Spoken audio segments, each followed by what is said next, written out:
Welcome to the channel. My name is Matthias. Today we're going to talk about a Spider-Man miniseries called Spider-Man Funeral for a Octopus, written by Tom Brevoort and Mike Kantarovich. I probably butchered that last name there, but that aside, the thing is that we're dealing with the falling out of the Web of Death story arc where Kane killed Dr. Octopus.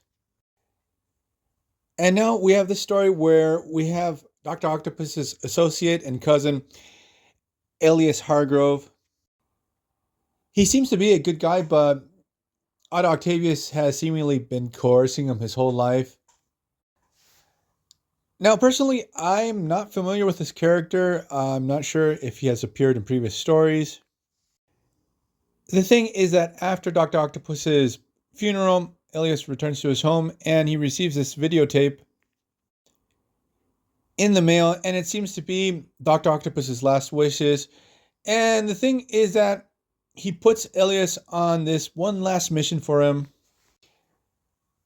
And basically he tells him that he has to put together a team to attack this government installation that they had stolen the schematics to build Doc Ock's arms. And obviously Otto wants to keep these secret.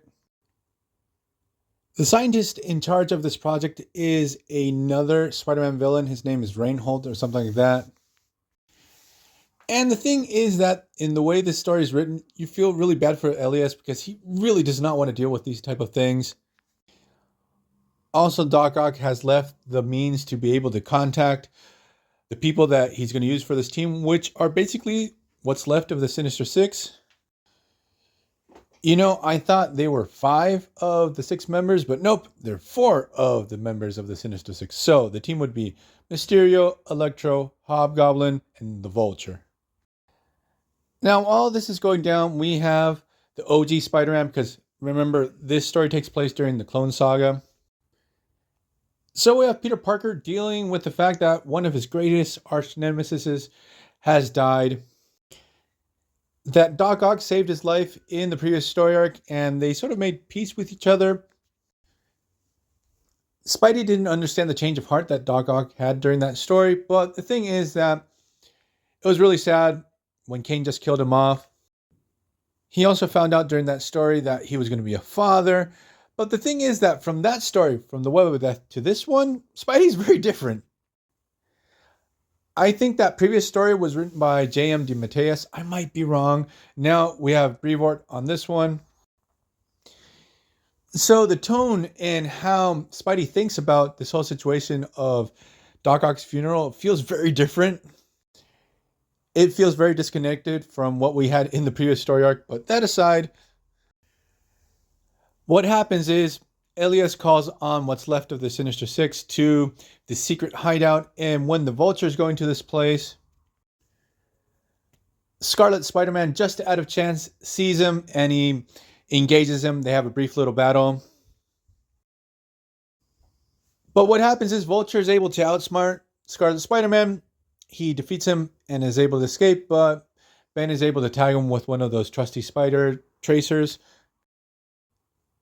And that's how Scarlet Spider-Man is able to arrive to this secret lair, and he comes across with these 4 members of the Sinister Six.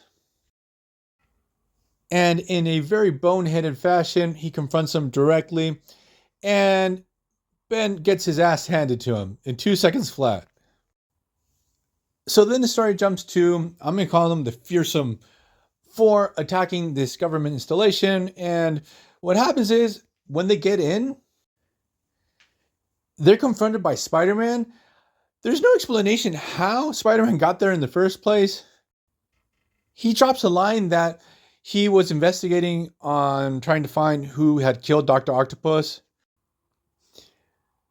But it's never explained how Spider-Man got to this installation. Why did he go there in the first place?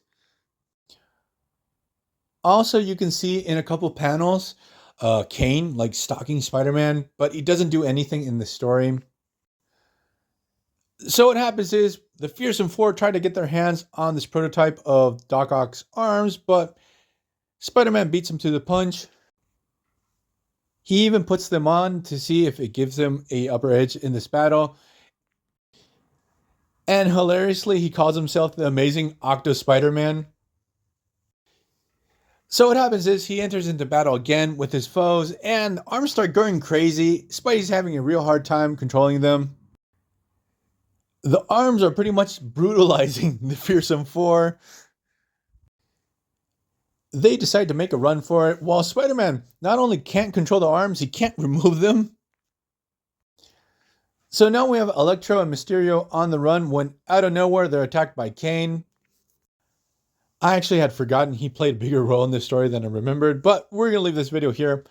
I hope you guys liked it. We covered the first 2 issues of this miniseries, so see you guys next time. Bye.